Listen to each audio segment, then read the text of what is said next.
২০২৪-২৫ অর্থবছরের বাজেটে কিছু পণ্যের দাম বাড়ানো হলেও নিত্যপণ্যের দাম কমানোর প্রস্তাবকে স্বাগত জানিয়েছেন সাধারণ মানুষ।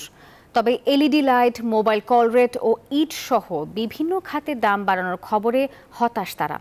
লোক দেখানো ও অপ্রয়োজনীয় বরাদ্দ কমিয়ে প্রস্তাবিত বাজেট বাস্তবসম্মত হয়েছে বলে মত ব্যবসায়ী নেতা ও বিশেষজ্ঞদের। প্রতিনিধিদের সহায়তায় জাহিদুজ্জামানের প্রতিবেদন। মূল্যস্ফীতির লাগাম টেনে বাজার স্থিতিশীল রাখতে চাল, ডাল, পেঁয়াজ, রসুন, ভোজ্য তেল ও চিনি সহ ৩০টি পণ্যের কর কমানোর প্রস্তাব করা হয়েছে এবারের বাজেটে। প্যাকেটজাত গুঁড়া দুধ, ল্যাপটপ, কম্পিউটার, নির্মাণ সামগ্রী, রড ও দেশি মোটরসাইকেলের দাম কমানোর প্রস্তাব করেছেন অর্থমন্ত্রী। এসব প্রস্তাবে খুশি তৃণমূলের সাধারণ মানুষ। সরকারকে এই বিষয়ে তদারকি করা, যাতে জনগণ যাতে এর প্রভাবিত না হয়। বিনিয়োগের স্বার্থে সুদের হার কমিয়ে আনতে হবে। চলনচলের জন্য একটা বাজেট রাখা উচিত ছিল, প্রত্যাশা করি। এছাড়াও চিকিৎসা খাতে বিশেষ করে ডেঙ্গু, কিডনি ও ক্যান্সারের চিকিৎসা খরচ কমানোর প্রস্তাবেও সন্তুষ্ট সাধারণ মানুষ। কর্মসংস্থান হবে, এটুকুই আমরা চাই।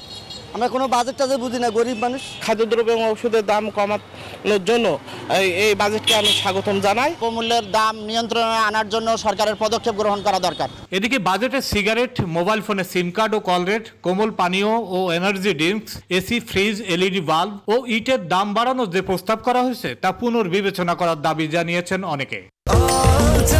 স্বাস্থ্যকর অল টাইম হানিকম, সব সময় all time healthy life. Cigarette দাম আমার কথা আরো বাড়ুক, সমস্যাটাকে লোকজন খাওয়া কমা দিক। প্রত্যেকটা দ্রব্যমূল্য যা আমরা কিনে খাই তাতে করে আমাদের সংসার চালানো ব্যয়বহুল হয়ে যাচ্ছে।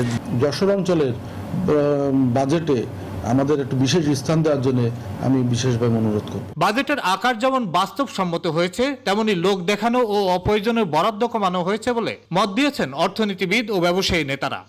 যে বাজেটে যে বড় ধরনের প্রকল্প, সে প্রকল্পের পরিমাণ এবার কম ধরা হয়েছে এবং এবার এডিপি কিন্তু খুব বেশি বাড়ানো হচ্ছে না। বাজেটটা খুব সুন্দর বাজেট, তাতে আমি মনে করি এবার মার্কেটে কোনো খাদ্যদ্রব্যের দাম কোনো প্রভাব পড়বে না। আমি মনে করি এটা গণমুখী বাজেট, এটা আমাদের জন্য ভালো হবে এবং মানুষের আশা পূরণের একটা স্বপ্ন আমি দেখি।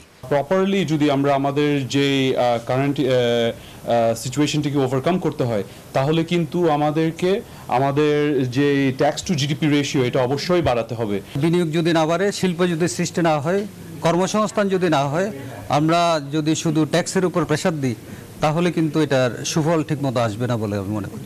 মূল্যস্ফীতি নিয়ন্ত্রণের লক্ষ্য সহ বাজেটের কল্যাণমুখী প্রস্তাবগুলো কতটা বাস্তবায়ন করা যাবে তা নিয়ে চিন্তা রয়েছে সংশ্লিষ্টদের।